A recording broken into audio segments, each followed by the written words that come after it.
Hingga pertanyaan terakhir, yang juga pertanyaan pemungkas para wartawan yang langsung ditunjukkan ke Vino, mengenai penanggunan keseluruhan biaya oleh seorang misterius yang mengaku adalah pemilik Sanjaya Group. Sedangkan kabar yang beredar jika pemilik Sanjaya Group sedang mengalami bencana dan juga sedang koplas akibat proyek yang tak kunjung selesai. Apakah orang itu adalah Vino? Siapa dia? Berbagai pertanyaan yang telah muncul lagi membuat rombongan Vino dan Karin pun terdiam karena mereka juga baru mengetahui kabar tersebut.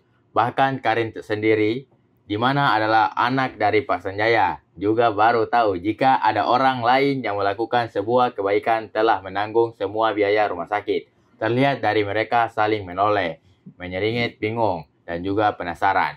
Lalu sebuah celetukan terdengar pelan. Bukannya cowok ganteng itu yang telah membiayai semuanya,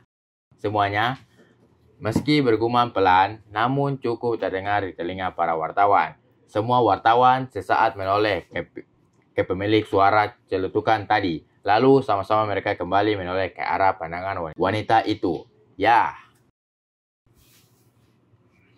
Pandangan mereka ke Vino yang masih berdiri dengan wajah kebingungan.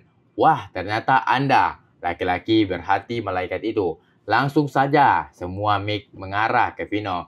Semua lensa kamera, baik yang merekam video maupun mengambil picture, Vino pun telah berposisi ke arahnya. Bukankah Anda adalah tunangan Ibu Renata?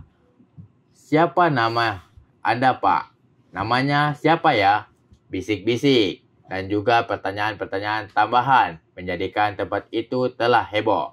Awalnya Vino tak mampu menjawabnya, hingga pertanyaan namanya pun membuat dia menarik nafasnya dalam-dalam, menghembuskannya sesaat sebelum akhirnya ia menyebutkan namanya. Nama saya Alvino Sudarajat Rashid. Terdengar beberapa kali bunyi kamera yang mengambil foto Vino. Jadi apakah benar Pak Vino yang membiayai semua biaya rumah sakit ini? Karin kini menoleh dengan tatapan penuh tanya ke Vino. Awalnya Vino tak ingin menjawabnya, namun karena desakan juga kamera yang mengarah kepadanya beserta berbagai pertanyaan yang sama dan juga diketahui, maka tampak seringgayan tipis di wajah Vino sesaat sebelum ia berucap. Benar sekali, jawab Vino dengan kebanggaannya di hadapan para kawanannya dan juga para wartawan. Wah, Vino Alvino, Anda memang berhati mulia. Karin yang mendengar pengakuan dari Vino ikut bangga dan juga tersenyum. Lalu ia pun lengan Vino sambil menatapnya penuh tanya. Beneran, Vin? Lo ngebiayain semuanya? Iya, Rin. Tentu saja. Berita di hampir semua stasiun TV telah menampakkan nama Alvino Sudarajat Rashid. Adalah laki-laki berhati malaikat. Telah menanggung semua biaya rumah sakit. Adalah juga tunangan dari anak. Baik foto maupun berita yang dikutip dari jawaban Vino sendiri mengakuinya jika memang benar ia yang melakukannya di tempat berbeda. Dalam ruangan rawat, tak jauh dari kejadian para rombongan wartawan yang telah mendapatkan informasi tentang Vino. Sebuah LCD TV yang tergantung di dinding kamar, Rere dan ibunya ikut menyaksikan berita tersebut. Ibu nggak menyangka sayang, Vino bisa sebaik ini. Tampak sang ibu berucap syukur dan juga tersenyum bahagia setelah mendengar berita itu.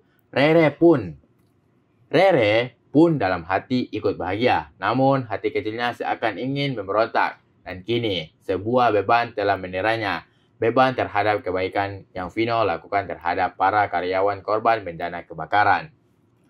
Yang awalnya telah berniat untuk menghentikan pertunangan mereka, kini perasaannya mulai berkecamuk. Dilema pun menghampirinya. Apakah ia akan sejahat itu meninggalkan Vino yang begitu baik terhadap keluarganya, begitu baik terhadap semua karyawannya? Dada Rere kini telah sakit, sesak nafas yang kini menderah dirinya. Kesakitannya akan sebuah pilihan, merasakan kesedihan yang begitu mendalam.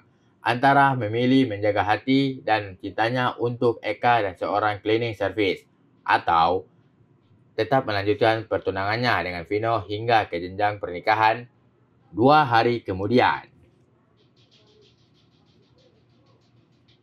Dalam sebuah mobil Audi berwarna putih, kini Rere sedang ditemani oleh Karin menuju ke sebuah kafe. Rere pun telah keluar di rumah sakit. Hanya butuh sehari untuk memulihkan kondisinya. Setelah merasa dirinya telah sehat sepenuhnya, maka kini ia pun kembali beraktivitas seperti biasanya.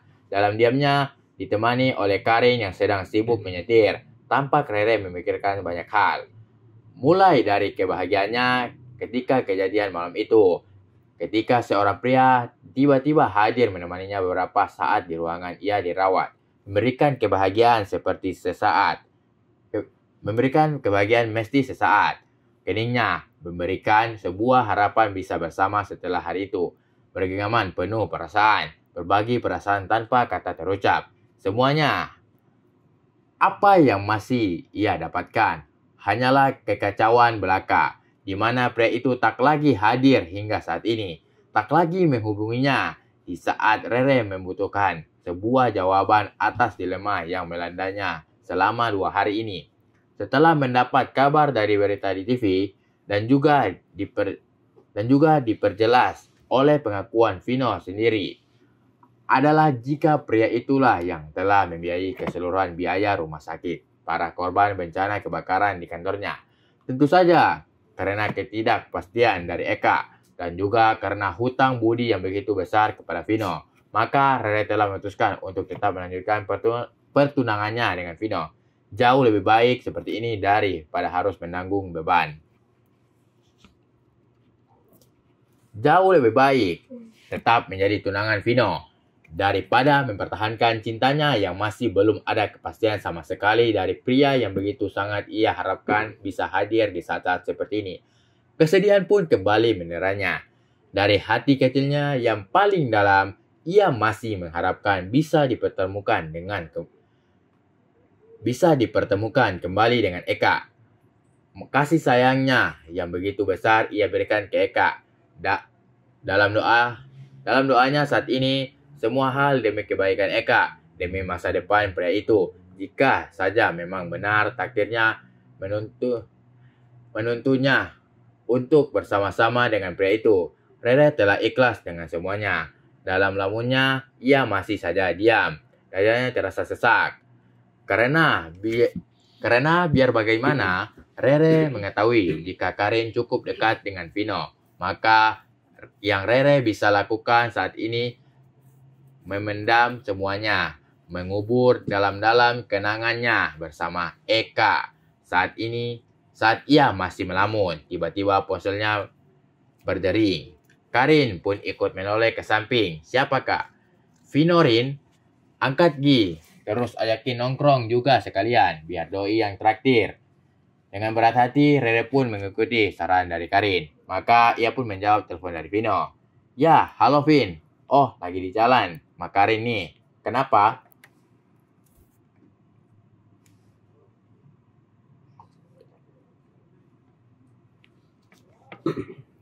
Gak tahu nih anak. Tiba-tiba ngajakin nongkrong after work.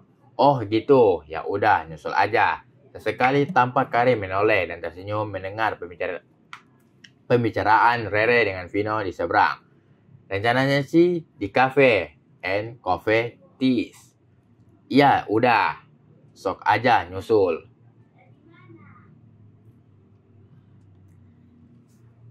Oke, see you. Setelahnya, Rere pun mengakhiri pembicaraannya di telepon dengan Vino. Kemudian, membalas senyum Karin secara terpaksa. Tak lama, Rere menarik nafasnya dalam-dalam dan perasaannya tiba-tiba tak mengenakan, seperti akan terjadi sesuatu nantinya. Berulang kali gadis itu beristighfar dalam hati, berdoa agar tak terjadi apa-apa ke depannya. Beberapa saat sebelumnya, di tempat berbeda, dalam ruangan, setelah mengadakan meeting para pejabat Eka Wira, Eka baru saja tiba. Lalu ia pun duduk bersandar di sofa, merenggangkan otot-ototnya dari kelelahannya selama 2 hari ini mengikuti meeting. Dalam diamnya,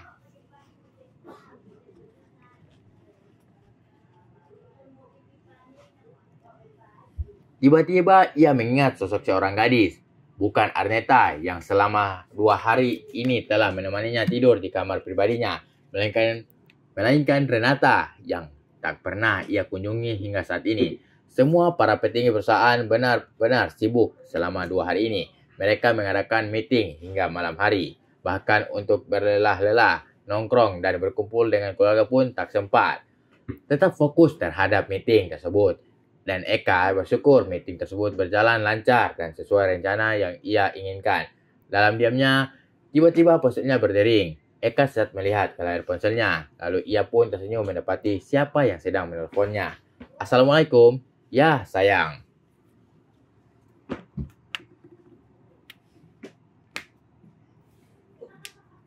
Waalaikumsalam. Masih di kantor, Kak? Tanya Neta di seberang. Iya, tapi ini bentar lagi udah mau pulang. Kenapa, sayang? Nongkrong yuk. Di? Neta jemput sekarang, biar bisa barengan pergi.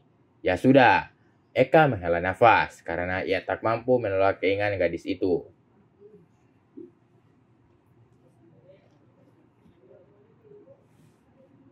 Oke deh, see you ya kakakku sayang. Assalamualaikum.